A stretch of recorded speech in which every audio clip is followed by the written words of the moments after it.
Okay, so good morning. We are continuing the Hebrew Bible today. Last class, we talked about King David of Israel and how he created the Bible, the project of the Bible, in order to create legitimacy and authority. Okay, and we are continuing along this theme today. So let's go over the chronology of the Bible. Okay. So in the beginning, there was God. Okay? In the Bible, his name is Yahweh. And he created the world. And then he created Adam and Eve in the Garden of Eden. And people who take the Bible literally believe this was about 4,000 BC. Okay? As we know, Adam and Eve, because they disobeyed God, they were banished from the Garden of Eden. And they had two sons, Cain and Abel, and then their family started to populate the earth. But then humans started to misbehave. We went to war. We were greedy. And so God decided to destroy the world in something called the Great Flood.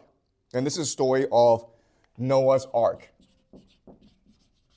Remember, Noah was beloved by God, so God told him to build a great ship, and then he will be able to live. Okay? After Noah's Ark, came along a man named Abraham, and this was about 2000 BC. Abraham was born in the city of Ur in Mesopotamia, and he was beloved by God because he was a righteous and decent man. And God made a covenant with him. Covenant. And a covenant is a contract. It's a promise. And the contract is this. If you, Abraham, swear allegiance to me, Yahweh, I will make you and your descendants founders of a great nation called Israel that will stretch from the Nile to the Euphrates. That's a promised land. In return, as a mark of this covenant, Abraham and his ancestors will engage in circumcision. Okay? Basically, the foreskin of their penis will be surgically removed at birth. Okay? So that's the covenant. Abraham had a son named Isaac, and Isaac had a son named Jacob. Okay? Jacob is the younger son of Isaac. So Esau should have inherited the birthright and the blessing from his father Isaac. But Jacob played a trick on Esau and stole the birthright. Esau was very angry, so Jacob had to run away and live with a relative for a couple of decades. And while there, he married two sisters named Leah and Rachel. And then together, they had 12 sons. And the 12 sons became the 12 founders of the 12 tribes of Israel. Jacob will be renamed by God as Israel. So Jacob really is the founder of the nation of Israel. Jacob's youngest son is named Joseph. And he is beloved by Jacob so much that his brothers became jealous of him and sold him into slavery in Egypt.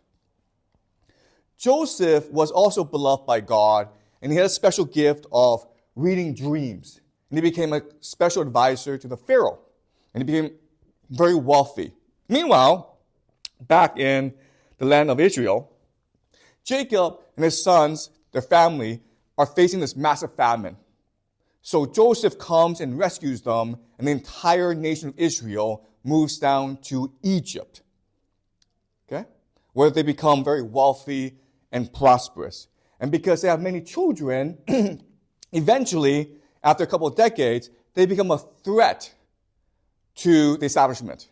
So the new Pharaoh, who has no memory of the contributions of Joseph, enslave the Israelites. and he wants them to die. So he basically forbids them to have sons, and he basically tries to sanction the Israelites as much as possible. Eventually, a man named Moses is born into the Israelites in Egypt. And because he's a boy, he has to be killed. So his mother puts him in a basket, and then this basket drifts down the Nile and into the hands of an Egyptian princess. So Moses grows up to become an Egyptian prince. But eventually, God informs him of who he really is, and he's the prophet who will deliver the Israelites back into the promised land. The Pharaoh refuses to let the Israelites go. There's a major contest, duel between Moses and the Pharaoh. And then God sends down like 10 plagues, 10 plagues, to force the Pharaoh to release the Israelites. Moses is taking the Israelites into the promised land. And then Pharaoh has a change of heart, and he wants to destroy the Israelites before they can escape. So the Pharaoh chases them. Moses causes the sea to part.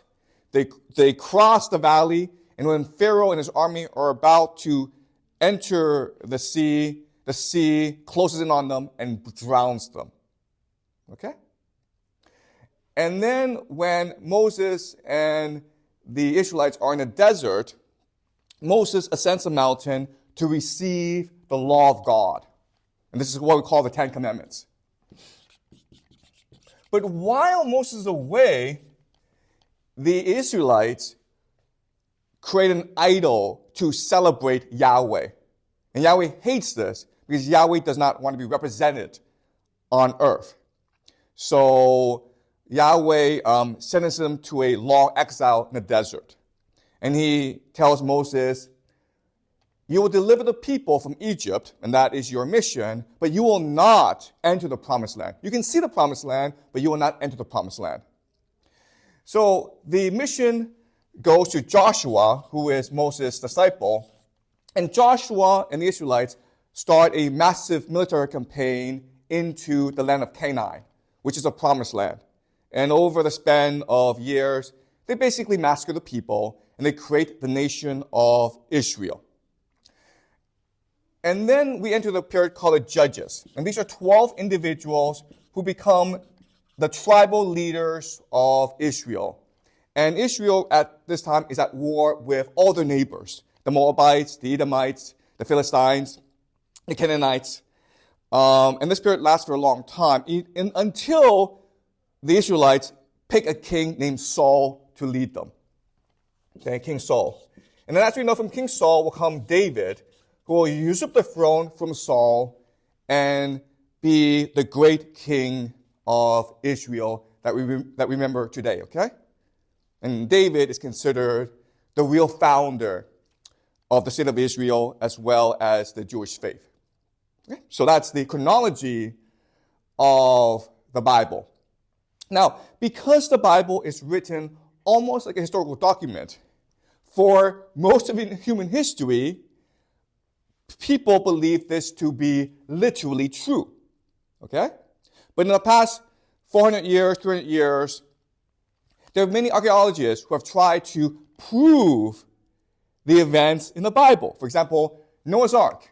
If there really was a flood, well, there will be a geological record. There will be a ship. Okay? There will be a memory of this. But there was never. But we have never been able to find any concrete evidence to support Noah's Ark. Okay? How about the Garden of Eden? Well, if the Garden of Eden really existed, well, we can also find it, and we've never been able to find it. All right? How about Abraham, Isaac, and Jacob? Again, no evidence that any of these individuals ever existed. How about Moses? Well, we would think if Moses really did exist, there would be some records of him in the Egyptian history, right? I mean, 10 plagues is a travesty and a disaster on the Egyptian people. No record of that. The parting of the sea, no record of that. The Judges, Joshua, Nothing, okay? It is only until we get to David when we begin to see historical records and proof that David actually existed. But before that, nothing in the Bible has proven to be historical. Okay? And so this is very confusing. So what I will show you today is, if you see the Bible as a historical record, you will only get confused. If you see this as a chronology, this makes no sense. If you see this as a work of fiction, like a lot of people do, this doesn't make much sense either, okay? Because when you read the Bible, these events aren't actually interconnected with each other. David has no memory of Moses, for example. That's weird. Moses has no memory of Abraham. Okay, so these stories are not interconnected. So if this is not a historical record, if this is not a work of pure fiction, what is this thing? Okay, what I will show you today is, this is not a chronology. This is a cosmology. Cosmology. Okay?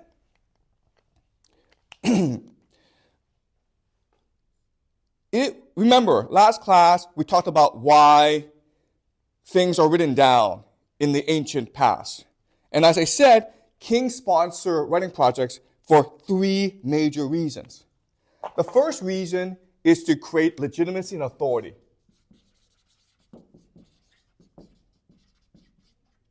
The second reason is to create a national identity, cohesion among the people. The third reason is the idea of differentiation. To tell people who they are not. We're Israelites, we're not Egyptians. We're not Canaanites. We're not Philistines. Okay, so these are the three major reasons why kings sponsor writing projects.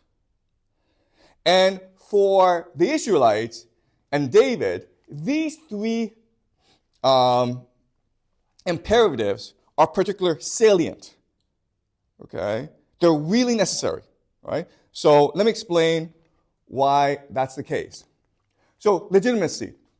Remember, David usurped the throne from Saul. Saul came from a noble family, and he was elected by the chieftains to be their king. And then David launched a rebellion and eventually usurped the throne. So David has a major legitimacy problem. So how he solves the problem, as we discussed last class, is the Bible presents him as a poet king. Okay, this is a very important concept. Poet king. There have been warrior kings, right? Kings who go to war and they win legitimacy by defeating all their enemies. There have been priest kings, kings who are head of a major religion. But David is the first poet king. Okay, he writes poetry. He sings songs. He's a sensitive soul. That's what explains his affair with Bathsheba. And that tells us he could never have possibly been ambitious and want to kill Saul. Okay, he's the first poet king. So why is he king of Israel? Because guess what, guys? God is the poet God. Okay? Poet God. Yahweh is the poet God.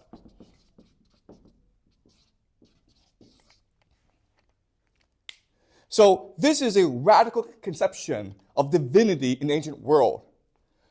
Gods previously have been priests or warriors, and this is the first time in human history where God, Yahweh, is being presented as a poet God.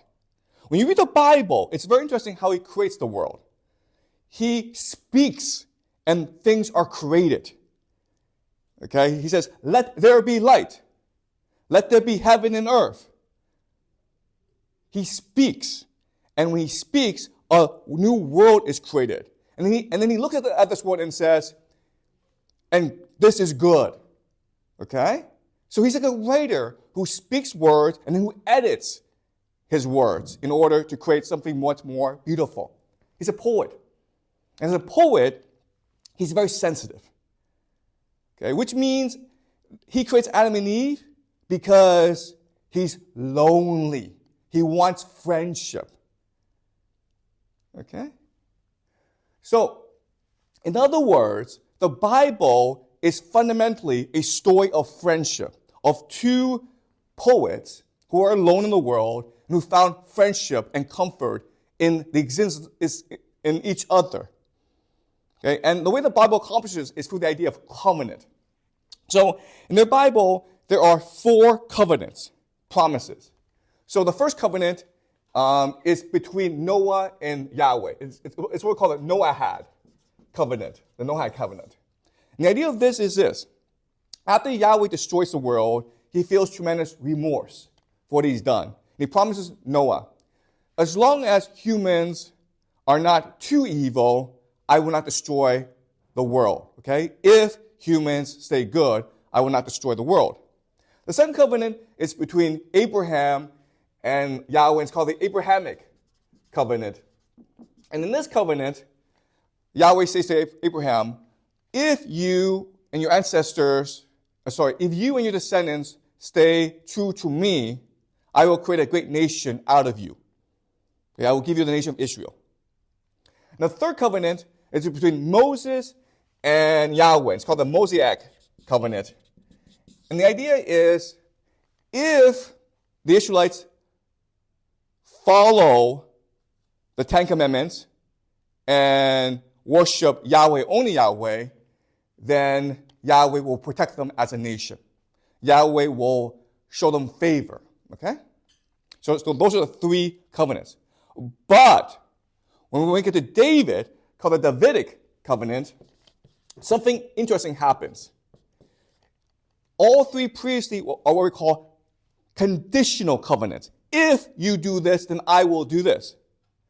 But when we get to David, it's unconditional. I, Yahweh, will promise that you, David, and your descendants will forever rule Israel. The house of David will forever rule Israel. Okay? It's an unconditional covenant that shows his everlasting friendship with David. In other words, the Davidic covenant marks the end of biblical history. Yahweh, this great God, poet God, who searched the universe for friendship, has now found his great friend in David. And so his search has ended, and biblical history has ended. Okay? So this is a radical new idea in human history, how a king and a god can be poets, and how the world, how reality can be constructed through words. Okay? And that's why in the Bible, there's a very famous phrase called, in the beginning, there was the Word. And that's why Jewish people are so literary, okay? Because that's part of their tradition. If you look at some of the most famous writers, some of the most famous thinkers in the world, they're mainly Jewish. And again, a lot of it is because the Jewish faith is the first faith to focus on literary creation. Okay? So that's the idea of legitimacy. Cohesion. So cohesion. Okay? The second purpose is great cohesion. And as we discussed, after the Bronze Age collapsed, the land of Canaan was in complete chaos. You had all these different groups within Canaan.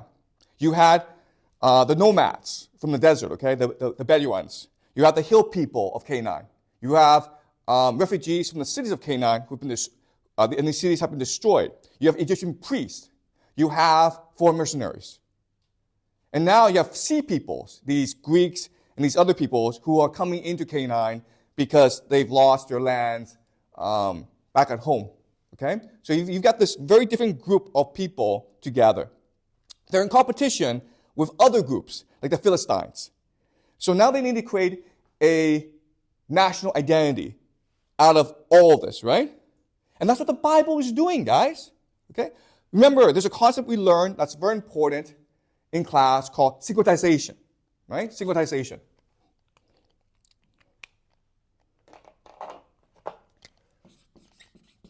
It means when you bring different religions together and create a new religion. So, for example, let's just say my God is Zeus, and your God is Hera. And I conquer you, and I make you part of my people, okay? So what we do in this instance is we marry our gods to each other. So now Zeus is married to Hera, and they have children like Aphrodite and Athena, okay? And this is a way to soothe the process of conquest. Because even though I've conquered you, I still have to live with you, okay? So we have to blend in our different cultures. This is also true for the idea of genealogy, family history. Every tribe has a patriarch, okay? And the reason why that patriarch is to tell the people, we've been in this land for the longest time. And that's why we have legitimacy and control over this land, because we were here first, okay? Now, when tribes get together, they intermarry, they form alliances, what they do that's very common is their ancestors merge together. And they become sons and fathers of each other. So as though it's like one family history. Okay? You take these different family histories and you merge them into one line. The same process of syncretization. Okay?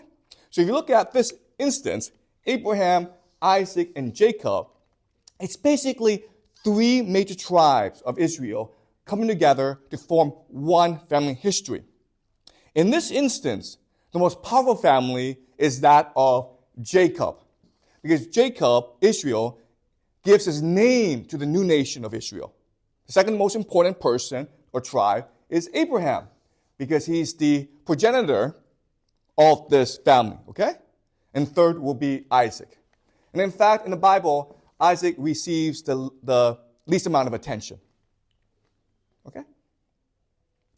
But the synchronization process also helps us explain Moses. Because we've been looking for 100 years and we have not found any evidence that Moses ever existed or anyone like Moses existed in Egypt. Okay? So what's Moses doing? Well, what Moses is doing is explaining why there are Egyptian priests in the nation of Israel, right? And why are priests important? Because if you're David and you're now king, you want to create legitimacy and you want to create authority. And the best way you create authority is by centralizing your power. Back then, the best and easiest way to centralize power is by centralizing religious ritual. Does that make sense? So what he did was this. He made his new capital, Jerusalem, and he built something called the Temple of Jerusalem, which became the house of Yahweh. This is where Yahweh lived. So if you wanted to worship Yahweh, and you had to, because he was your God, you had to come all the way to Jerusalem to offer a sacrifice. And who controlled the sacrifice process? Priests. Okay? And why did the priests, Egyptian priests, why are they controlling the sacrifice process? Because they're the ones, Moses, who led the people of Israel out of Egypt. The ones who delivered the Israelites into freedom. Moses is an Egyptian name. It means son of. Okay? So it's a very common Egyptian name. So for example, Ramses means son of Ra. Okay? So Ramses is a very famous Egyptian pharaoh. Ramses means son of Ra, the sun god. So both Moses and his brother Aaron, these are Egyptian names for Egyptian priests. Okay? So David was heavily reliant on these Egyptian priests in order to centralize authority. Also, the idea of circumcision, it is an ancient Egyptian practice that priests specialized in. Right? So if the new law is to be a member of Israel, to be an Israelite, means you have to get circumcised, you have to circumcise your children, you're going to go to the Egyptian priests to circumcise your children because they're good at that and they know how to do that. Okay? Does that make sense? So by making circumcision the major mark of what it means to be an Israelite, it gives authority and power to these Egyptian priests. Okay? Does that make sense? Okay? The judges. What we believe is the judges are these local heroes that bring in all the other tribes of Israel together. Okay, so in other words, if you are a member of this new nation of Israel, you have a deity or an ancestor within the cosmology of the Bible. Okay? And this explains why the history of Israel is so convoluted, contradictory, and complex. Because it's trying to create a national identity where everyone, all tribes, everyone is able to contribute effectively to the creation of the nation of Israel. Okay? Any questions before I continue? Is this clear to you guys? What's going on? Any other questions? All right. Now the last question is differentiation. And this is the most important, okay? Because remember, you have Egyptian priests in Israel. How do we know they're loyal to Israel and not to Egypt? Because the Egyptian priests went to war with the Pharaoh. We have Canaanites within the state of Israel. How do we know they're loyal? Because they went to war with the Canaanites, okay? So in the Bible, what's interesting if you read the Bible is the Israelites in their history went to war with everyone, okay? The Egyptians, the Philistines, the Canaanites went to war with everyone. Why? Because they had members from every single geography and location in that area. And so they need to differentiate themselves. The best way you differentiate yourself is by going to war with them. Okay, does that make sense? Oh, also guys, when I use the word nation, I have to warn you, this is not the modern sense, okay? Nation, it's a loose political affiliation that is fluid. Today, the nation state, you're Chinese, you're stuck being Chinese, okay? But back then, if you're an Israelite, guess what? You could walk across the street and become a Moabite, okay? So the idea of identity back then was extremely loose and fluid. So when we use the term Moabite or Canaanite, basically we're talking about a geographical location that has some political force. But it's not a fixed identity. Okay? The very idea of ethnicity, race, group identity, back then was extremely fluid, was basically non-existent. Okay? So Israel, the very idea of Israel, it's a literary creation. The idea of Israelite, it is a political creation. All right? Does that make sense, guys? Any questions so far before I move on? Okay? Are you clear? Yeah, no, I'm good. Okay, all right. All right, so this explains why the Bible is structured the way it is. Okay? But then the question then is, and this is a very important question, is, okay, you know what? This was standard cultural practice back then. Everyone did this to create identity. So why is it we have the Bible today and not, say, other texts from Egypt or Mesopotamia? Why is it that the Bible was able to conquer the world, basically, right? Because you have 2 billion Christians, you have 1 billion Muslims. The Bible was able to conquer the world and capture the imagination of humanity. And here I want to explain why the Bible is so powerful. It was how it was written that made it so powerful. Okay? So, last class we talked about the apology of David, about the Bathsheba story, about the Abner story. And we believe the person who wrote those stories are what we call the court historian. We have absolutely no idea who he is. He's basically the official historian of the court of David, okay? And every court will have an official historian. And those stories are good, but they're not literary, okay? They're just propaganda and spin.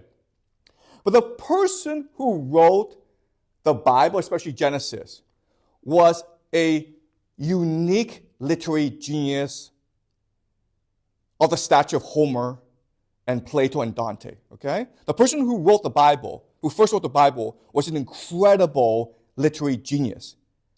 And we call her the Yahwist.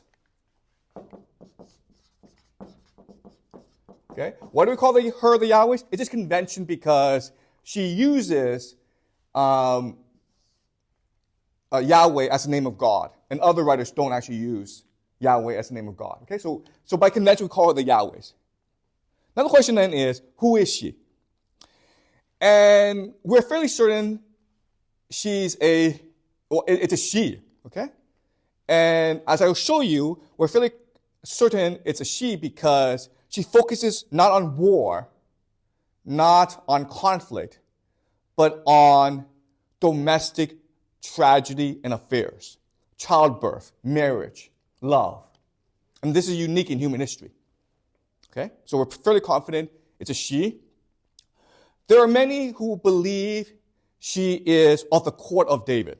And the reason why is, first of all, what she writes is very favorable to the court of David.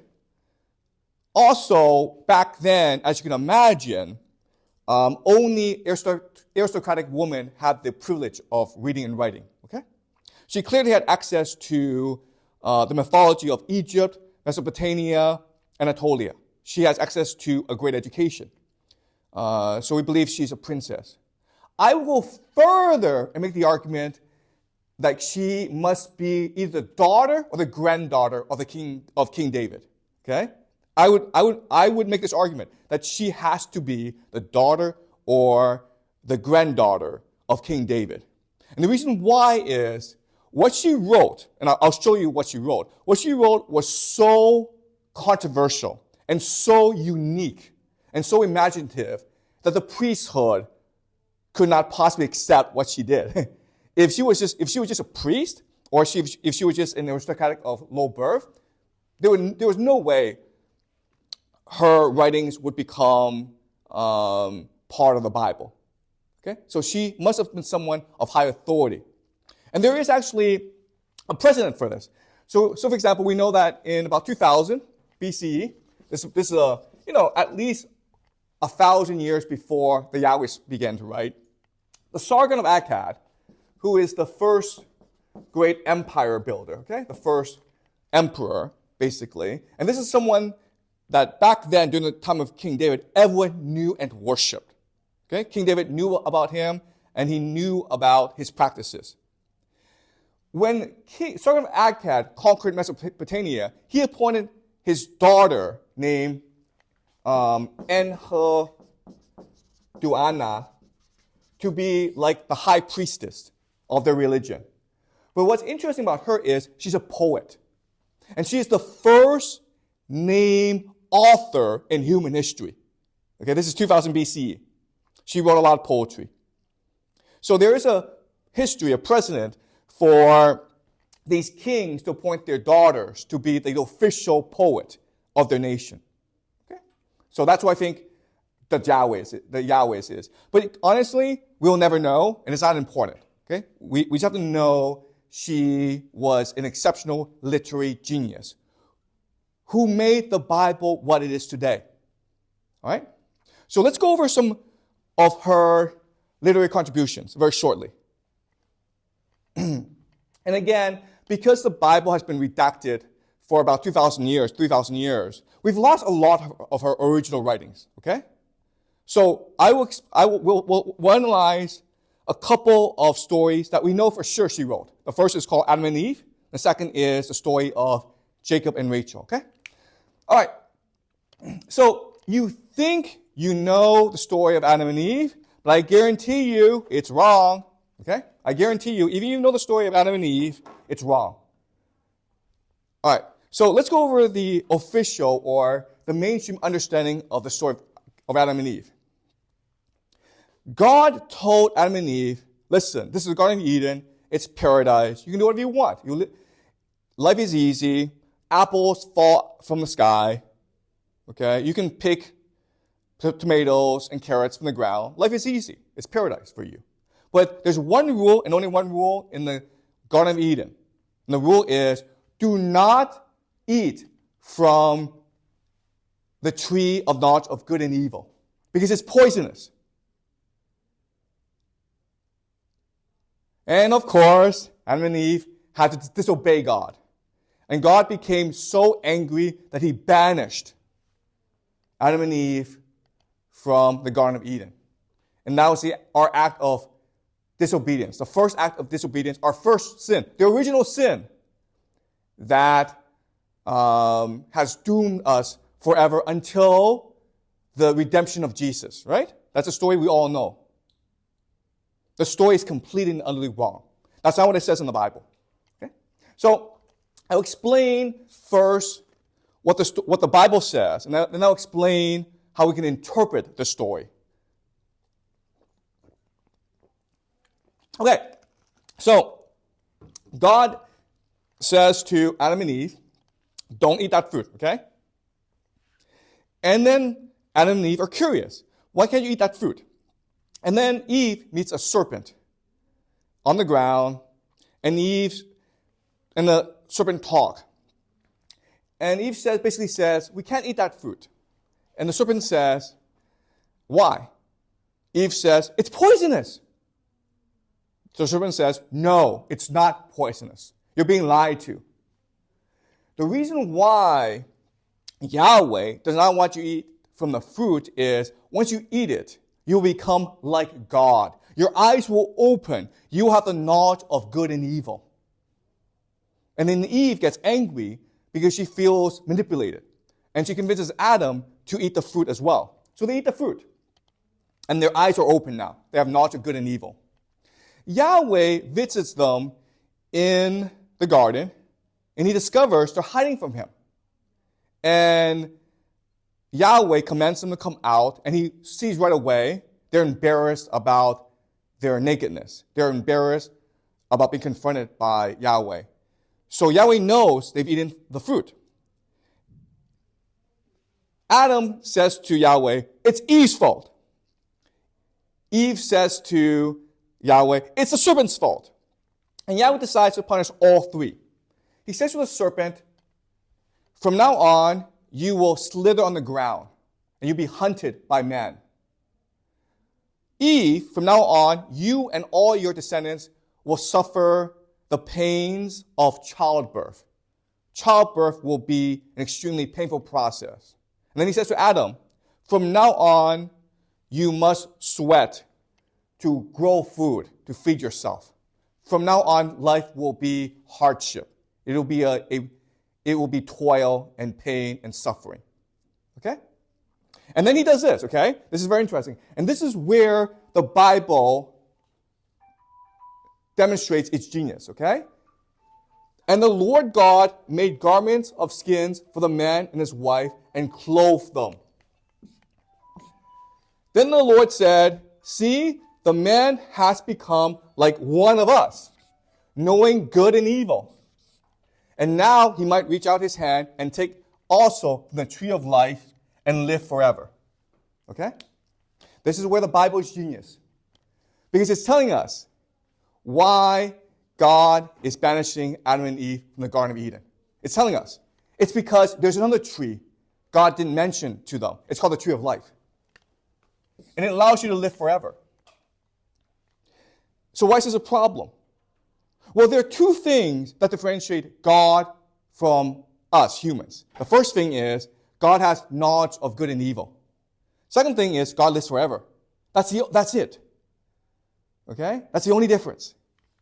So if Adam and Eve now know good and evil, if they eat from the tree of life, they can live forever. So God's afraid we'll become like God. Therefore, to protect the tree of life, he has to banish us from the garden. Okay? Yeah? So what would it be like without knowing good and evil? Excuse me? So before Adam and Eve ate the apple, so what will they be? Yeah, exactly. Thank you. Okay. What is good and evil? Okay. So this is a really complicated idea, okay? But good and evil does not mean you know God and you know Satan. That's not what it means. It means you know what's good for you and what's bad for you. So for example, before I knew good and evil, I hit this table, okay? I feel pain, right? And I'm like, what pain? What is that? Is that good or is that bad? I don't know. So I do it again. Okay? And I do it again. I cannot learn from my mistakes because I cannot differentiate what's good for me and what's bad for me. But now I know good and evil. I'm like, oh, I hit this thing. I feel pain. Therefore, it's evil. Therefore, I shouldn't do it again. Therefore, I should avoid this table. So knowing good and evil means you have the capacity to learn and to grow through a process of self-reflection. Once you have judgment, once you're able to differentiate what's good for you and what's bad for you, you can always grow as a person. Does that make sense? And if you can do this forever, the tree of life, and live forever, it means you become God because your knowledge is now infinite. Okay? Does that make sense? That's what knowledge of good and evil is. The ability to differentiate for yourself what is good for you and what is bad for you. To engage in a process of reflection and self-growth. Okay? So God's afraid that if we continue to grow, we will become as powerful as God himself. Any more questions before I continue? Okay. The key line is this. And the Lord God made garments of skins for the man and his wife and clothed them.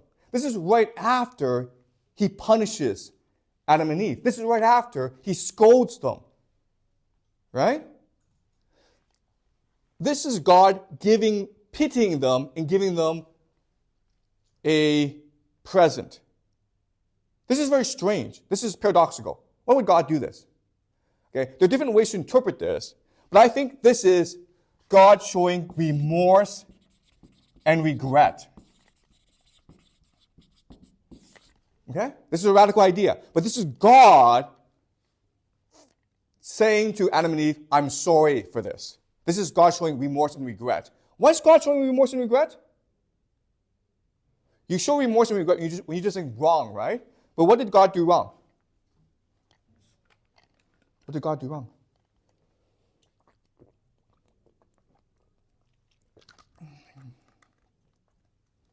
Why is God in the wrong here? It's a radical idea, but can you figure it out? Okay. God lied to Adam and Eve. God said to Adam and Eve, do not eat from this tree because it's poisonous. Right? So imagine this. Imagine you're my two daughters, okay? And you're like 6 or 7 years old. And you see me at night drinking whiskey or beer. And I'm really happy because I'm drinking whiskey and beer. So you two are curious and you say to me, Dad, what is this? And I say, it's poison. And then you're like, why are you drinking poison, Dad? I'm like, well, because I'm older than you are. When you're as old as I am, you can drink this poison. Okay? You two are now curious. Right? You're curious. Why is Dad drinking poison? So your uncle comes to the house one day and you ask your uncle, hey, is alcohol poisonous? Your uncle's like, of course it's not poisonous. What are you talking about? And so, of course, what you two do is you break into the alcohol cabinet, right?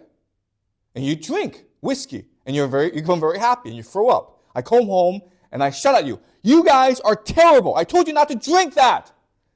Go to your room, and you're suspended for a month, okay? You go to your room, and you cry.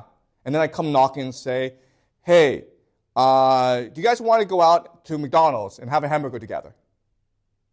Do you understand the story?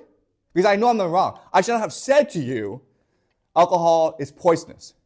Okay? I'm being a bad parent. So what's remarkable about this story is it's basically a domestic comedy. Do you understand? This is what happens among families all the time. This is the power of the story of Adam and Eve. It's a domestic comedy. It's something we can all relate to. It's something we can all understand. What's also really powerful about the story is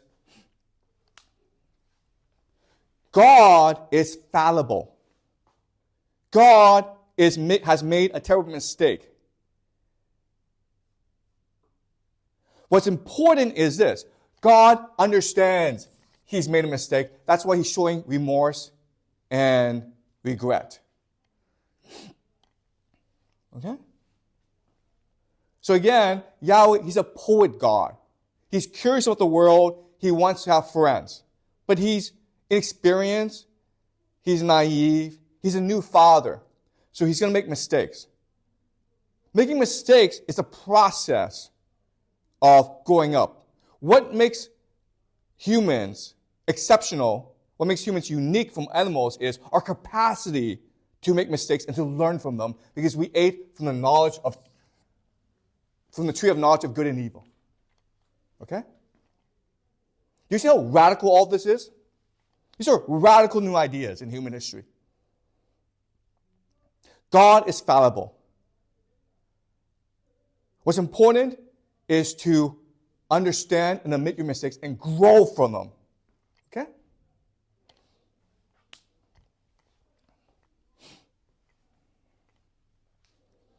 Okay.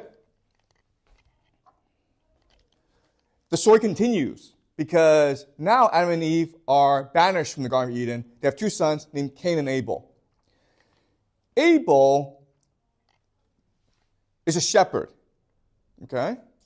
And Cain is a farmer. They both love God. They both want the respect and the attention of God. So they give presents to God. Abel is a shepherd, so he offers mutton, okay, to God. And then Cain is a farmer, so he offers, like wheat or vegetables to God. God tastes both. And then God's like, this mutton, it's tasty, awesome, thank you, Abel. And then he eats Cain's offering, and Cain's very anxious, he's very excited. And then Cain's like, and Abel's like, sorry. And then God, Yahweh, is like, this food sucks, man. All right? And this is what it says in the Bible. And the Lord had regard for Abel and his offering, but for Cain and his offering, he had no regard. He hated Cain's present. He loved Abel's present. So Cain was very angry, and his countenance fell. The Lord said to Cain, why are you angry? If you do well, will you not be accepted? Okay? So again, it's a domestic comedy. You're my girls, you're my daughters. You go to school and you work very hard on presenting a present to me. Right? And I say to one of you, oh, this is an awesome present, thank you. And I say to the other, you suck, man. Okay? I'm being a bad parent. God is being a terrible parent, okay? If you do well, will you not be accepted? You suck, man. The problem isn't me. The problem is you. You just suck. Okay? And of course, what happens next is Cain kills Abel. But then what happens next is interesting because Yahweh finds out about this and he banishes Cain. And then Cain says to God, hey, if you banish me, people will know I committed wrong, and therefore I will be killed by other people. Then Yahweh says to Cain, okay, I will put a mark on you, the mark of Cain. And if anyone touches you, then I will punish that person. I will protect you with the mark of Cain. Okay? And this is again, God showing remorse and regret for what he's done. Because God knows in his heart he's done wrong here. But what allowed God to understand he committed wrong is because Cain argued with him. Okay? Cain argued back. So this is a radical conception of faith in the Hebrew Bible. Faith, love of God, requires you to argue with God. Because it's only through the process of argument that God, who's fallible, will learn and grow. So when you argue, when you fight back, you're helping the other person grow.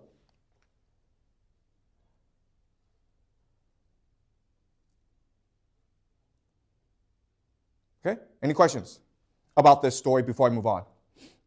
As you're going to see, it's a powerful story that reveals so much about the idea of faith and justice and divinity.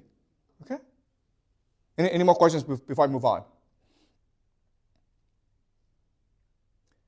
Okay, so again, the Yahwist is a literary genius. And there are two things that make her stand out, that make her unique in the history of literature. The first is her economy. Economy just means using as few words as possible to express as much as possible. Okay? You can see the story of Adam and Eve, the story of Cain and Abel, it's very economical. She's using very few words, but within these words are a universe of ideas. Almost infinite meaning. You can interpret these stories any way you want. Okay? The second idea is irony. Irony just means she's funny. Okay? If you tell your kids, don't eat that apple, don't eat that fruit because it's poisonous, guess what? Your kids are going to eat that fruit. Okay? And then you're going to look like an idiot because it's not poisonous. So it's ironic. She's making fun of Yahweh. She's making fun of the highest authority in the Israelite faith. And again, that's why if she were not the daughter of David or granddaughter of David, there's no way this story would have gone into the Bible, okay? But it's a great story that has infinite literary power. Okay? Does that make sense? The last story I will mention is a story of Rachel and Jacob. It's a very short story, okay? So what happens is this. Jacob runs away from his brother Esau because Jacob stole Esau's birthright and blessing. And Jacob ends up with a relative named Laban. And Laban has two daughters, Leah and Rachel. Leah is the eldest. Rachel is the younger one. And Jacob falls in love with Rachel right away. And he says to Laban, I will work for you for free for 7 years, and then I will want your daughter Rachel's hand in return for my work. And Laban says, well, you're a relative, and it's better for me to give her to you than to a complete stranger. So, yeah, okay? 7 years pass, and there's a wedding between Rachel and Jacob. That night, Jacob has sex with a woman. He wakes up and sees it's not Rachel, it's Leah. He slept with Leah. He is now married to Leah. Then Jacob says to Laban, you've tricked me. And then Laban says, it is the custom of our people to marry the firstborn first. We have to marry Leah off first before we can marry off Rachel. If you continue to work for me for 7 years, I will give you Rachel as well. And Jacob agrees. Okay? So it's a very short story. And there's a lot of economy and irony in the story. But again, within the short story, there's a universe of ideas and emotions. If you're able to think very clearly and closely about the story, we will discover that A, Rachel and Leah hate each other. How do we know that? Because Leah stole Jacob from Rachel. We can imagine that when Laban announced that Rachel would marry Jacob, Leah was very jealous. And for 7 years, every night at dinner, Leah would cry and scream at her father. How could you embarrass me like this? I'm your firstborn. Do I mean nothing to you?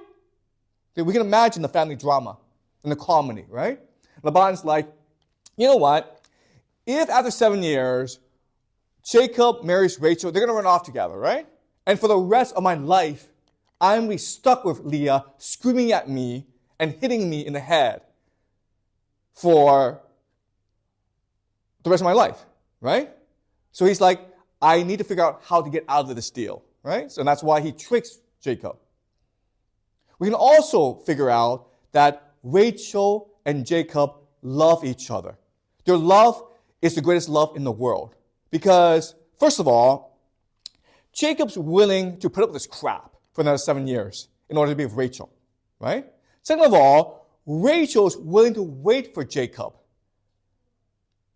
She could at any time just run off and be with someone else, but she's willing to endure. She's willing to suffer. Okay? So we can imagine the entire family dynamic in history based on just a few sentences in the Bible.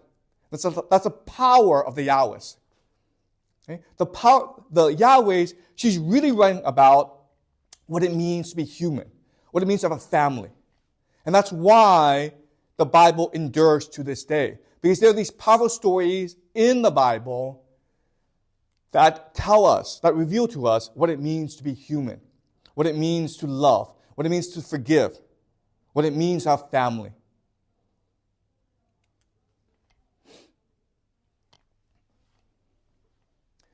And that's why the Bible has inspired people for thousands of years. Okay? Because in these stories, you are part of the writing process. It's co-creation, okay? Your meaning, co-creation. Your meaning, your understanding, your interpretation is what gives life to these words. There are not many words, but your understanding of these words is what makes these words powerful to you. And again, these stories are unique in human history. The story of Adam and Eve is, everyone knows the story of Adam and Eve. Okay? Because it's just a powerful story. You can also argue the power of Adam and Eve is because it makes us nostalgic for the Ice Age, right? Remember in the Ice Age, we were in an egalitarian society where everyone was equal.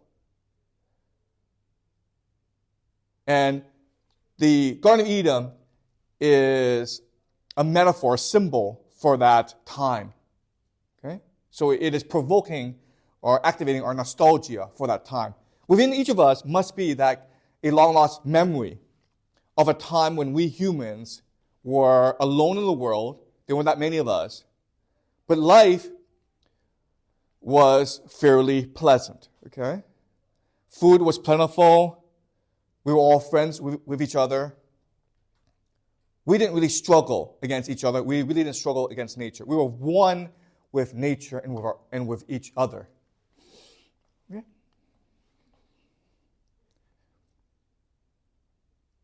Any questions? So, who do the Christians believe to have written the Bible? Okay, who do the Christians believe to have written the Bible? Well, God, right? These are the words of God. And so, in the Bible, there are people called prophets. Prophets. And how prophets work is they visit heaven or they're visited by an angel. And there's one scene where the angel or God takes a parchment and puts it into the mouth of the prophet. So the prophet is speaking every word that's a direct word of God. Does that make sense? Like it's almost like he's just a mailman. I'm God. I put a parchment in your mouth. You come back to earth and you basically announce the word of God. Okay? So there are people who believe God wrote every word. Okay? But this is only a minority of Christians. Most Christians believe that whoever wrote the Bible was inspired by God. That these are prophets who were inspired by God to write down the truths of God. But if you actually try to read the Bible by yourself, it's impossible, okay? Because it's been redacted so many times. As I explained to you last class, there are at least 4 different sources in the Bible that have been spliced together randomly. And it's been edited constantly over the centuries. Okay, but honestly, no one reads the Bible in its entirety. What usually happens is people only read sections of the Bible. Most people get understanding from the Bible from preachers, okay? And preachers will explain to you what these stories mean, but you won't actually have to read them together. Does that make sense? So what I'm offering you today is not a scriptural interpretation of the Bible. I'm offering you a what we call a literary interpretation of the Bible.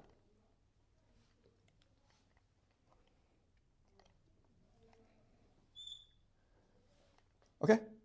Any more questions?